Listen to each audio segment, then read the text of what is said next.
भारत के सभी पढ़े लिखे लोगों को मैं आह्वान करता हूँ कि आज जो देश का माहौल है और जिस ढंग से हमें ज़िंदगी जीने का अधिकार है, उसमें ज़मीन आसमान का अंतर है। हम संविधान के दायरे में तर्क बुद्धि, वैज्ञानिक बुद्धि, विवेक बुद्धि के सहारे ज़िंदगी जीना चाहिए, ना कि कोई कहता है हिंदू मुसलमान, कोई कहता है लव जिहाद, कोई कहता है घर वापसी, कोई कहता है 4 बच्चे निकालो, कोई कहता है। इससे हम दूर रहना चाहिए, क्योंकि हम पढ़े लिखे लोग हैं। आप लोगों को मालूम नहीं, आप बहुत भाग्यवान लोग हैं कि आप पढ़े लिखे हैं। भारत में सभी को, ब्राह्मण पुरुष छोड़ के सभी लोगों को, यानी ब्राह्मण माता भगिनी को भी शिक्षा लेने की पाबंदी थी, और वो पाबंदी के खिलाफ शिक्षा ही नहीं, संपत्ति रखने की भी पाबंदी थी। छत्रपति शिवाजी महाराज ने पहला मनुवाद को धक्का दिया, मनुस्मृति को, और सबको संपत्ति का अधिकार दिया, और शिक्षा का भी उनके ज़माने के तरीके से प्रावधान किया। खुद वो बहुत पढ़े लिखे थे, छत्रपति शिवाजी महाराज बहुत पढ़े लिखे थे। वो इंजीनियर थे, उनको कई भाषा आती थी। उनका इतिहास, सही इतिहास हमारे सामने आया नहीं। मुद्दा क्या है आज? तो हमको जिन्होंने पढ़ाया, उनका हमें पढ़ाने का मुख्य मकसद या हेतु क्या था?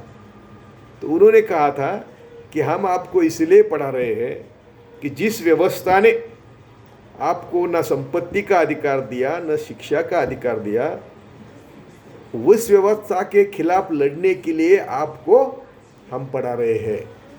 उन्होंने बहुत बड़ा त्याग किया, हमें पढ़ाने के लिए बहुत बड़ा त्याग किया। तो मैं आज सिर्फ शिक्षा के बारे में बोलूँगा। तो जो भी अधिकार हमें मिला, प्राप्त हुआ, वो कई लोगों ने हमारे लिए जान दी। उसमें पेरियार भी है, महात्मा ज्योतिबा फुले है, डॉक्टर बाबा साहब अम्बेडकर है, छत्रपति शाहू है, सयाजीराव गायकवाड़ है, और भी कई लोग हैं जिन्होंने हमें शिक्षा का अधिकार प्राप्त किया, कर दिया। हम पढ़े लिखे हैं। आज कितनी बड़ी संख्या है हमारे, कम से कम 993 यानी 1000 यूनिवर्सिटीज़ है, और 40,000 कॉलेजेस है, कॉलेजेस, और उसमें कम से कम 4 करोड़ बच्चे कॉलेज में पढ़ते हैं। तो समझ तो आई है ना? तो ये समझदार बच्चे, ये मेरे युवा युवती, जरा सोचे। ये तो 4 करोड़ तो अभी पढ़ रहे हैं, नहीं पहले भी कई पढ़े हैं। तो कम से कम आज देश में 50 करोड़ लोग होंगे, चलो 30 करोड़ लोग होंगे, कि जो स्वतंत्र विचार से सोच सकते हैं।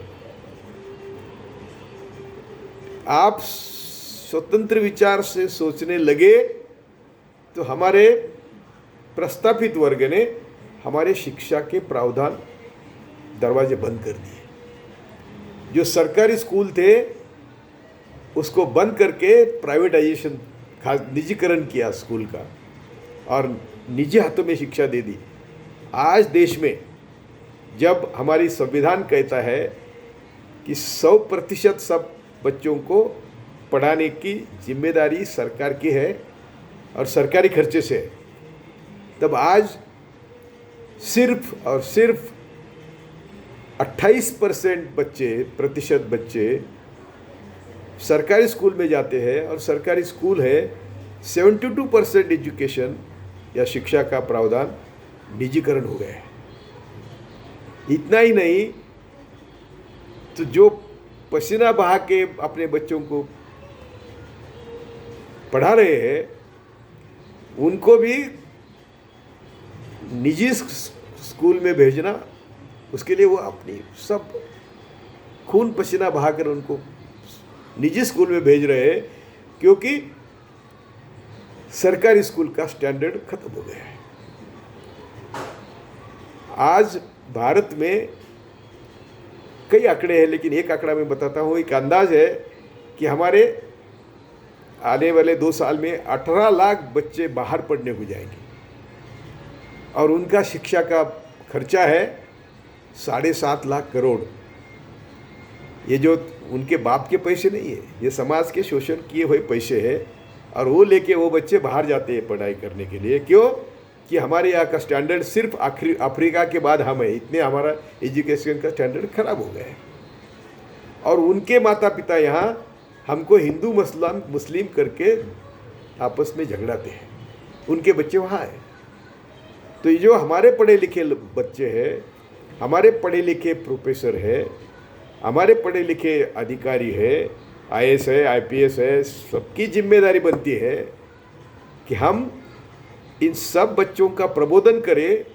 और ये जो माहौल देश में खड़ा किया है हमारे अभिजन लोगों ने, मैं उनको दोष नहीं देता। अभी उनका काम ही है कि हमको बर्बाद करना और हमारा शोषण करना और सब संपत्ति देश की चंद हाथों में देना। आपको ना शिक्षा का, उनका कहना है कि आप सिर्फ 2 जून के रोटी का अधिकारी होनी चाहिए, ना आपको शिक्षा की ज़रूरत है, ना आपको संपत्ति की ज़रूरत है। ये मैं बड़े जिम्मेदारी के साथ कहता हूँ। मैं 80 साल का हूँ, मैं हर दिन हमारे प्रस्तावितों के हिट लिस्ट पर हूँ, तो भी मैं बोलता हूँ कि आप सुनो, पढ़े लिखे लोग सुनो। आपको जो पढ़ा लिखा बनाया, आपके लिए जिन लोगों ने त्याग किया, उनका कहना था कि हम ये सिस्टम के खिलाफ संविधान के दायरे में अहिंसात्मक मार्ग से लड़े, लेकिन हम उनमें शामिल हो गए। हम उनकी कॉपी कर रहे हैं कि मारुति टंडन मिली तो BMW का सपना देखने लगे। रिजर्वेशन में हम पद पर गए तो जिन समाज के कारण हम रिजर्वेशन पद पर बैठे, उनको हम भूल गए। ना हम उनके लिए कुछ कर रहे हैं, ना हम देश के लिए कुछ कर रहे हैं। जो सत्ता है जिनके हाथ में है, हम उनके गुलाम बने हैं, दलाल बने हैं और हमारे लोगों को हम लूट रहे हैं। तो देखो, मेरी विनती है, मैं अभ्यासपूर्ण बात करता हूँ, लेकिन मैं अभिजन वर्गों के खिलाफ बात करता हूँ, हमारे प्रस्तावित व्यवस्था के खिलाफ बात करता हूँ। इसलिए मुझे बदनाम किया जाता है, मुझे जेल में डालने की कोशिश की जा रही है, मारने की कोशिश की जा रही है। तो आज का देश का माहौल, कोई भी किसी भी पार्टी का नेता आपको मदद करने को नहीं आएगा, क्योंकि सभी पार्टियां कभी ना कभी सत्ता पर थी और उनकी फाइलें मोदी के पास है और उनको मोदी दबा के रख रहा है। तो हमारी जिम्मेदारी क्या बनती है? तो हम सब जो पढ़े लिखे हैं, हमारे किसी के पास फाइलें नहीं है, हमारे पास ना संपत्ति है, हमें लड़ाई में कुछ भी नहीं हारना है।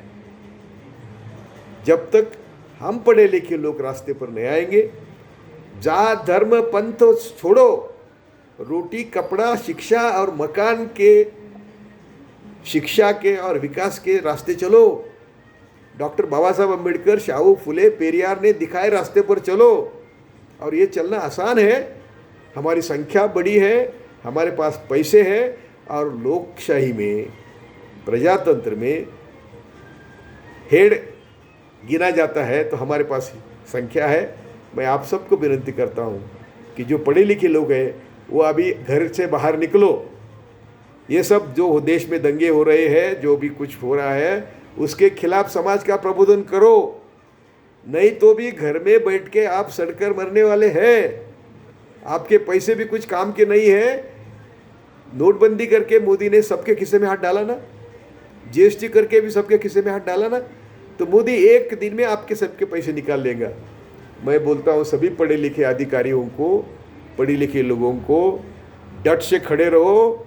और ये देश में माहौल है जिसमें देश बर्बाद हो रहा है, बर्बाद इतना हुआ है कि 2014 के पहले का भारत फिर लाने के लिए हमको 100 साल काम करना पड़ेगा।